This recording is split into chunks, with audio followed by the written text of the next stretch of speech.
It is doom, it is gloom, it is all bad, everything all the time. My gosh, how did we not see this coming? The world is falling apart because of Tesla, in spite of Tesla, who knows?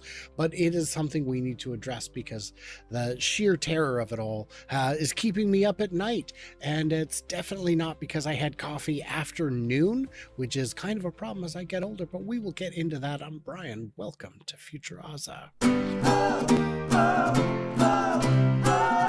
Randy, was that too much information? Because I got to just get right into this. Tesla's horror result exposes worrying electric vehicle trend for 2025 will cause a lot of pressure. Wow, what? I didn't even see that one. What is it? Isn't that amazing? How did I miss that?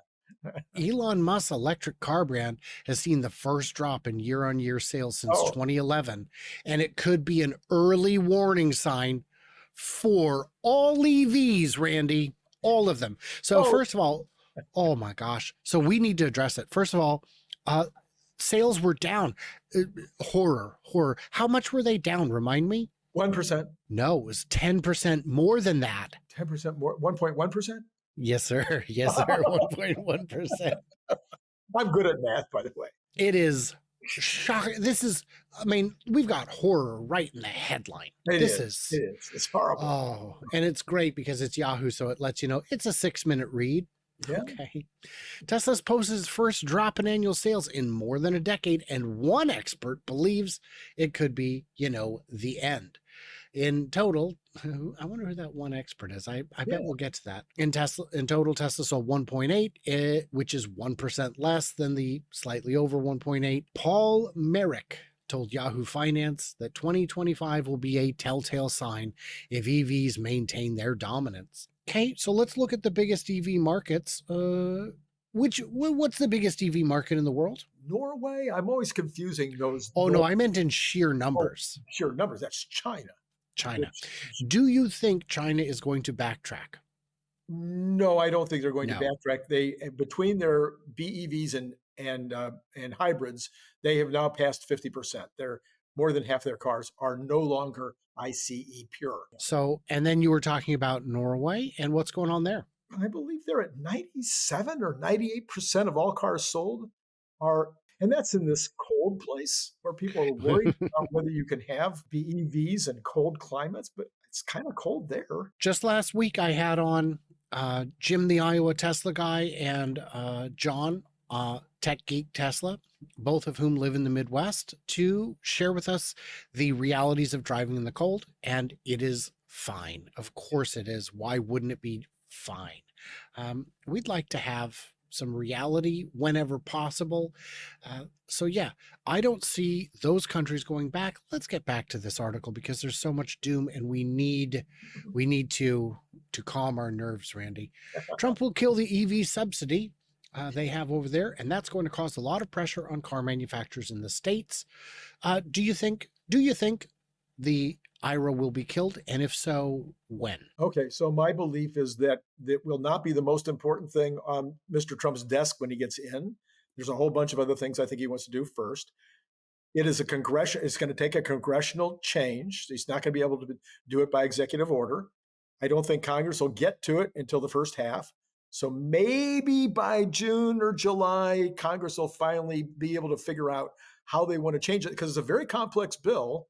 And the changes that they may want to make may have people on both sides of the aisle kind of arguing around it. So I would say maybe they finally finish up the whole idea by the middle of the year, and they put it for for January 1 of 2025 as the ending date. Or it may not even end completely. It might just be cut back. That is my conclusion as well. The incoming president has set a lot of day one priorities. This is not on the list.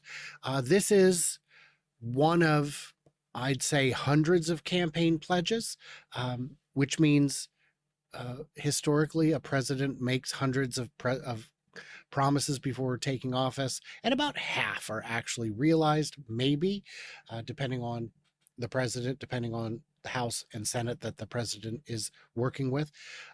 I am not convinced that this will be brought up in a timely manner. And when it is, I'm not convinced it will be an easy slam dunk to pass. I've seen people say, well, it'll pass because if members of Congress don't pass the president's agenda, it'll be bad for them. Right. It won't be worse than upsetting their electorate to a degree that gets them not reelected. Those are two equal fates, and not every member of the Republican Party is going to vote for everything that the president wants. That's a very rare occurrence to get 100% agreement on anything that isn't super critical. And the president has to decide where to spend his political capital. So It's there's not infinite. it's not infinite, and he's coming in even after the replacements of the three Congress people that quit or that were brought into the cabinet or whatever. It's only going to be about a five member majority in the House, and it's going to be thin. A few of those people are not like right down the MAGA line. So I think there's going to be complexity. I'm not 100% sure that they'll actually get it through. The most likely reason why they will is because of this Doge commission, which Elon is the co-head of, and Doge is looking for ways to cut overall government expenses. And yeah, it's advisory. It's advisory. It's a pipe dream for now. When it becomes real, we can have a discussion about it. The Tesla Cybertruck isn't all it's cracked up to be. It hasn't become a large volume competitor. Transportation editor with 10 years of experience is the one telling us this. A few months before the first Cybertrucks were delivered, the CEO got on a call with investors and said he wanted to temper expectations. It's a great product, but financially it will take, I don't know, a year to 18 months before it's significant cash flow positive. Is this a disappointment, Randy? Am I to be concerned? You mean the fact that it's not selling as well as we thought, or the fact that it'll take that long to get cash flow positive? I'm not sure which question you're asking. Let's start with just the headline. Okay. Tesla Cybertruck isn't all it's cracked up to be. It hasn't become a large volume competitor. Yeah, I don't think it has anything at all to do with whether it's as good as it's cracked up to be. The product is amazing. The product, every single reviewer, I've seen a couple of reviewers have said, well, I kind of like the Rivian a little better, or I kind of like the Lightning a little better, but almost all of them, it's been like on the margins, even if they've decided in favor of one of the other more traditional looking or traditional acting cars. But even those have said, this is a technological marvel with all kinds of cool stuff that nobody else has. So no, the truck itself is fabulous. The question is, how many can Tesla make? Are they making as many as they can make? And what happens when the price gets down to 60 grand? Yes. This is worth noting here that how you view the Cybertruck depends on what your expectations were going in. If you thought it was going to be a large volume vehicle, a la Ford F-150 competitor, it hasn't. Well, no one thought that it would be in the early years. I mean, the nameplate capacity for the entire factory is only 250,000. That would put it in fourth place for all trucks. So who are you talking to and about here, Mr. Author, would be my question. Cybertruck did not meaningfully contribute to its growth in 2024. I think that's pretty fair. I think the real problem there was that a lot of S and X buyers are the Cybertruck buyers. Yeah. I think when you want the Halo car, do you still want the Model X or do you want the Cybertruck? Musk claimed that over 1 million people reserved a Cybertruck. No, he stated. I get what you're trying to do with this claimed nonsense, but would you say that that's a bit of a loaded sentence there? I'm not 100% sure.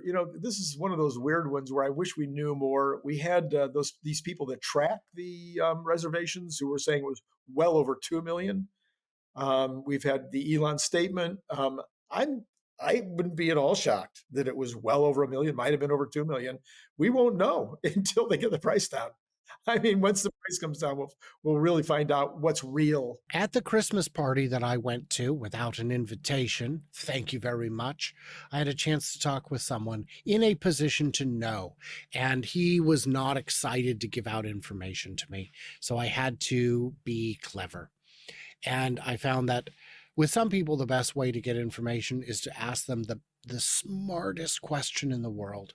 And for others, it's to ask them the dumbest question in the world.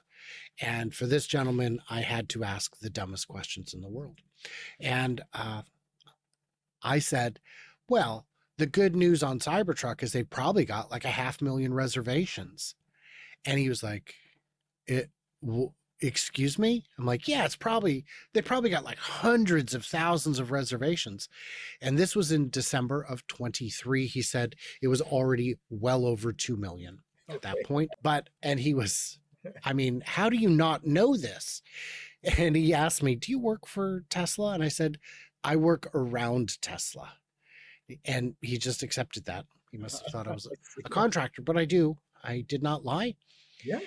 And if you don't want me to go to your Christmas parties without permission, maybe stop expecting me to fly all over the world without tickets and not getting in. I'm there to make a story. A story is gonna happen. It's gonna happen. So what I expected it to be was a volume leader in its segment. In July, it almost matched combined sales of all other electric trucks on the market, including the F-150, the Rivian, the GMC Hummer, and the Chevy Silverado. But some analysts suggested that Tesla may have been filling a backlog of older orders at that time. Hey, guess what? Channel stuffing, dummy. All these other guys have been channel stuffing all year. If you subtract all the ones that are still sitting on lots, I think you're going to find it's a different number. I also think that potentially if you did, instead of doing unit volume, you did dollar volume, you might find that it's even more crazy. Now, here's where we're going to end our coverage of The Verge, because The Verge is, as I have said before, the verge of news. They are not news. Meanwhile, dozens of limited edition Foundation Series Cybertrucks, the first version of the truck, were piling up in the automaker's inventory, leading Tesla to reportedly start buffing the badges off. Okay, that's a lie. That is a single source rumor started by, and it's a link. We can see this is Electric. Electric is a tabloid. They've got an axe to grind, and it's not even subtle. Foundation Series shows up in the VIN number. Unless they're going to try and get a new VIN number, a Foundation Series truck will remain a Foundation Series truck. Buffing the badges off. Shut your mouth, Mr. Lambert, you dishonest clown. How dare you? How dare you? What's going? Yeah. So sorry, The Verge, you are dismissed. You do not get to repeat single source lies and consider that a citation. How dare you? I have limited patience for willful deception. And well, you know, we don't have any kind of insight as to what's going on in the marketing department at Tesla. So if you're sitting there making Foundation Series vehicles and it's set up that way, the line's set up that way, and you've gone through the list a couple of times and you've really sucked everybody out of the list in the United States that's possible, and you're still sitting there and you've got to, you know, you really don't want to shut the line down yet. Well, maybe you open up Canada and Mexico. And then, you ship a bunch to Canada and Mexico, and then maybe you go, well, you know, let's run it through the list again. Maybe we'll pick up another few, or maybe you put it up on the website and you say, look, if you want it right now before Christmas, you can get it for your wife, your girlfriend, your husband, whoever. You can do it right now. You don't even have to wait in line. You can have a Foundation Series right this minute, and then you sell some of those. And then you go, well, wait a minute. There's a few other countries out there that could take some of these. And guess what? All of a sudden, we're seeing a few of them showing up with license plates in Algerian license plates in Europe, because somebody figured out a way to be able to get them approved in one country in Europe so that now you can get the Algerian license plate and drive it all over Europe. So there's lots of techniques. You'd rather sell as many as you can for 120,000 or 100,000 before you drop down to 80,000. All true. And if you make a number you're never going to hit the exact right number. If you make a few too few, you've left money on the table. If you make a few too many, it might just take a little bit longer to get that money back. And yeah, with that was a great deal that they were saying. If you want to order one, you can get it soon. If you want it immediately, you can get one for your wife and your girlfriend and have them both right now. Just be careful is all I'm saying. They're very fast, and so is the Cybertruck. And large and heavy and yeah, hard to break. Well, you and I have different girlfriends, I guess. But yeah, no, it's a fun game we play here, Randy, the word game. So yeah, I am not worried about Cybertruck. It is sales will continue into the into the new year. We now have a substantial price discount with the IRA credit applying. We will have, I suspect, since we've seen indications on the IRS website for eligibility, I suspect sometime this year we will see a single motor version, and then we may see additional price cuts as the economies of scale improve and cost of goods sold declines. I'm not worried. How worried are you? Not Is the correct answer. I'm gonna go ahead and email you a gold star for that one. And yeah, these doom and gloom stories, I'd like to say they never get old, but they just aren't fresh. They're already stale when they're published, so it's just enough to drive you crazy. And yeah, in the comments, what did we miss? What did we misunderstand? Head over to Rainey's channel, see what he's up to, and everybody else, like, subscribe, do what you do. Please do subscribe. I'm trying to get to 100,000 this year, and I cannot do it without you and 35,000 of your friends. So tell a friend. And stay tuned, stay juicy. I cannot wait to hear from you, clever robots, perhaps in Texas, where I probably am when this comes out.